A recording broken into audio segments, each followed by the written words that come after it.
NEWS.MC on Monaco Info is brought to you by Monaco Legend Properties.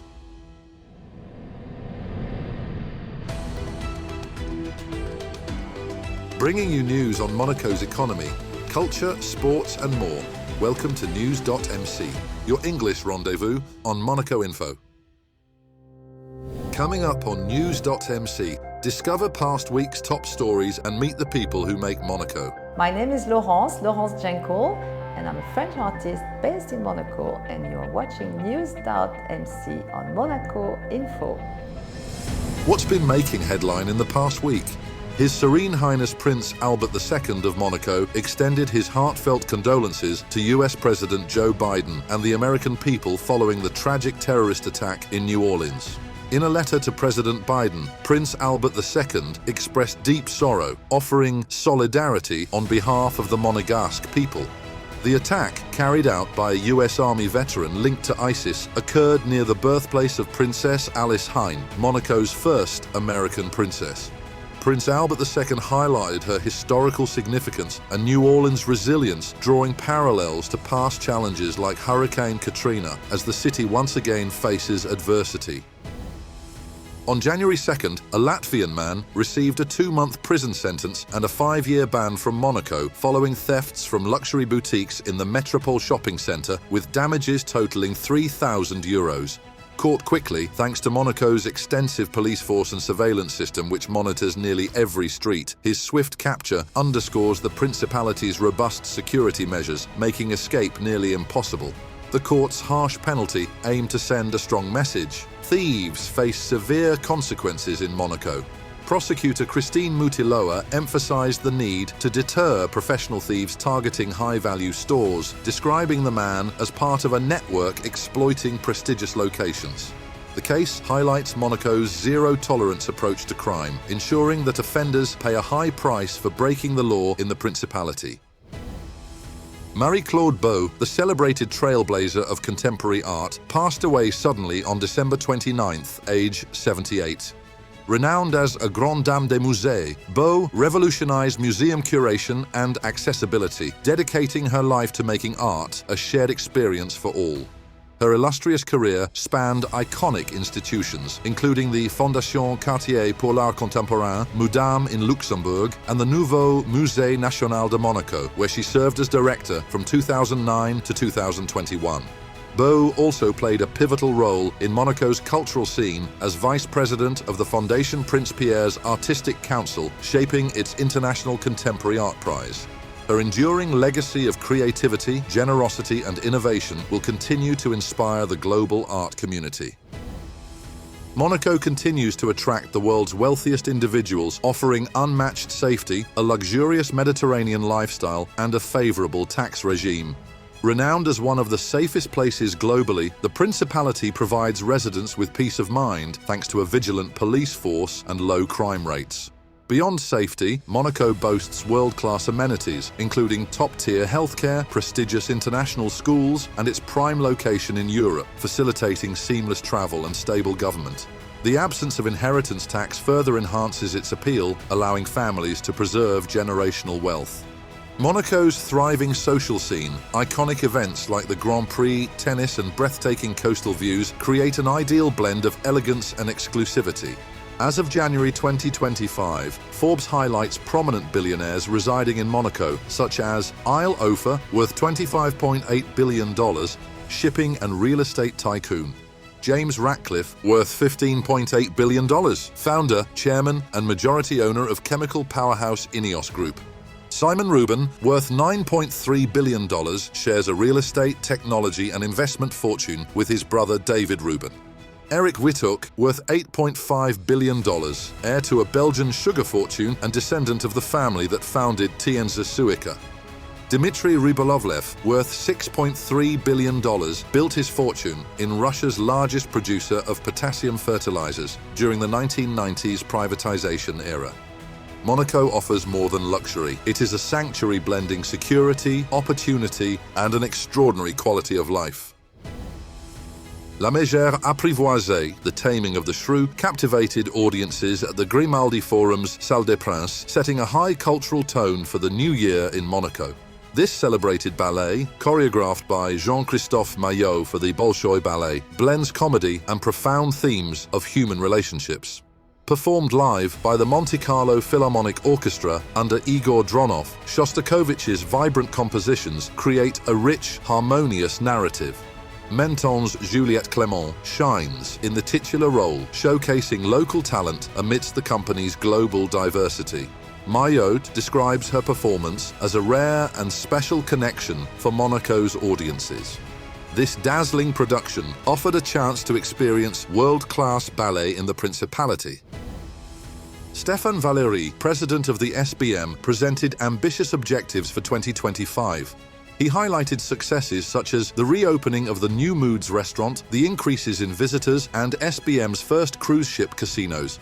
Future openings include the Marlowe at Maritera and international restaurants at La Vigie and Mayona.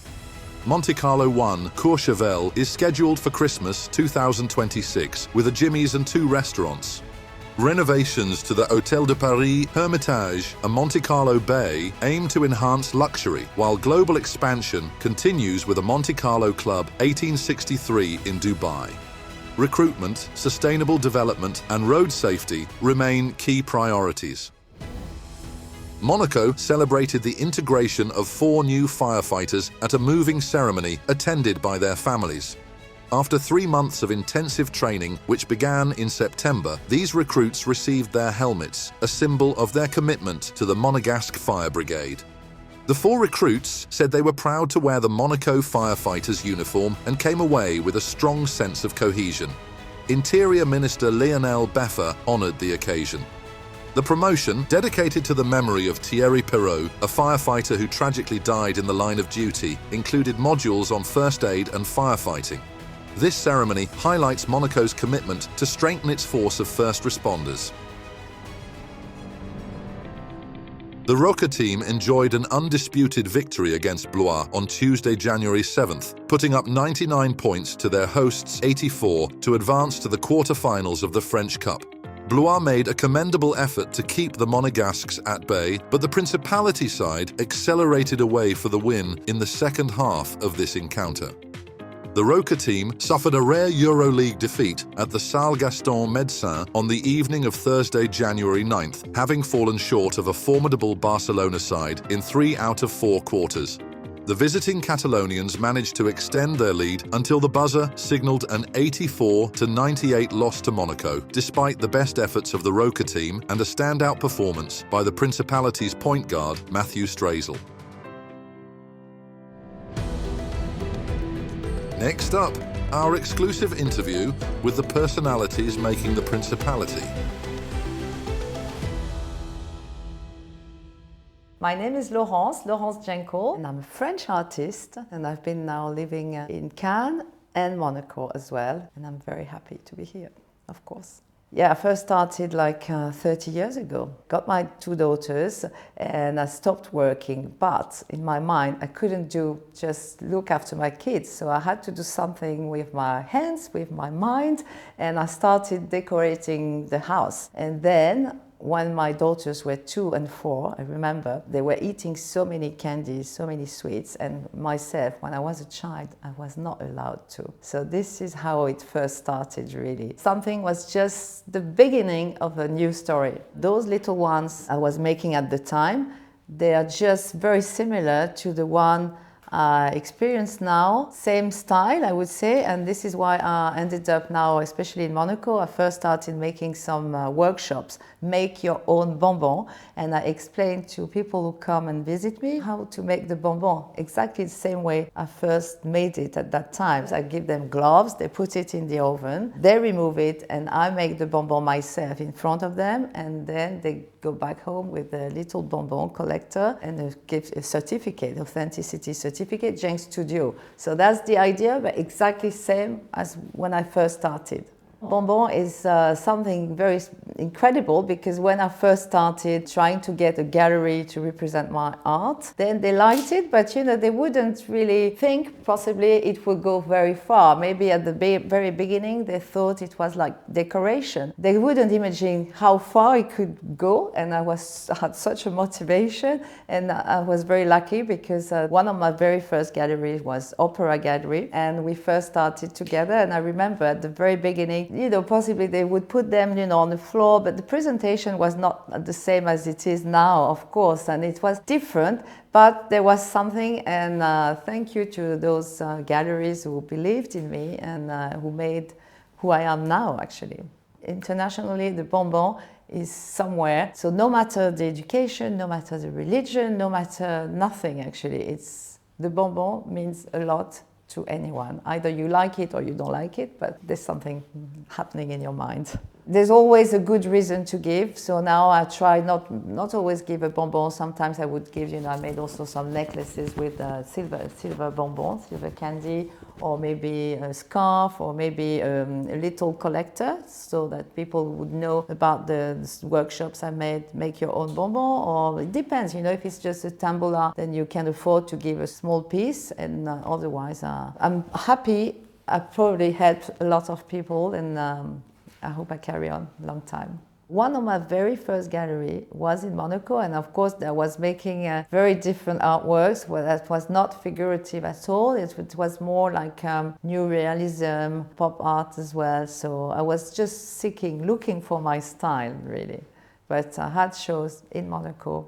Everything is a kind of inspiration, really. You just need to give yourself the time to think, to experience it, and I guess everybody's an artist, really. Just think positive and say, well, I can make it, and that's it. There's no competition anyway, it's just please yourself first. You do it for yourself, and then, of course, you want to share it.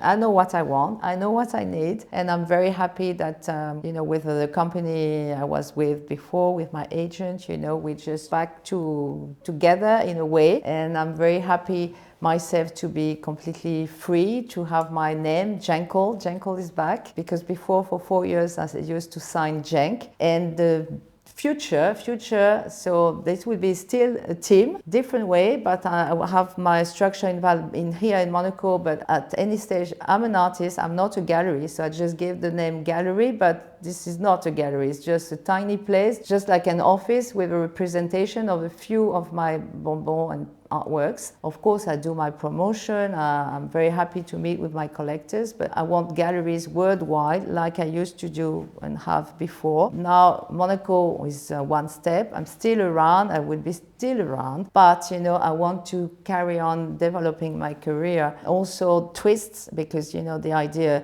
like in 2017, 2018, I first started making those artworks I really love. I want to raise awareness, use my twist, help. And this is all about charity and things as well. It's just help. If art can also be used for that, that's wonderful. It's something we experience, we love it, but try to also help other people. We have many more, and I hope we see each other within a few years, and I give you a news of the Jenkel, and I'm sure we will do a lot more. Just the very beginning of the story and the adventure. That's all for today. Thank you for watching News.MC, your English rendezvous on Monaco Info. Discover the full interview and more stories on our websites, News.MC and MonacoInfo.com. Next week, we will receive Louis Ducrouet, President of Monaco Barbadouans. This show is intended to provide a summary of the past week's top stories for the English-speaking audience. For daily and real-time news updates in English, please visit News.MC and subscribe to our free daily newsletter. For French news, visit MonacoInfo.com. This show was brought to you by Monaco Legend Properties.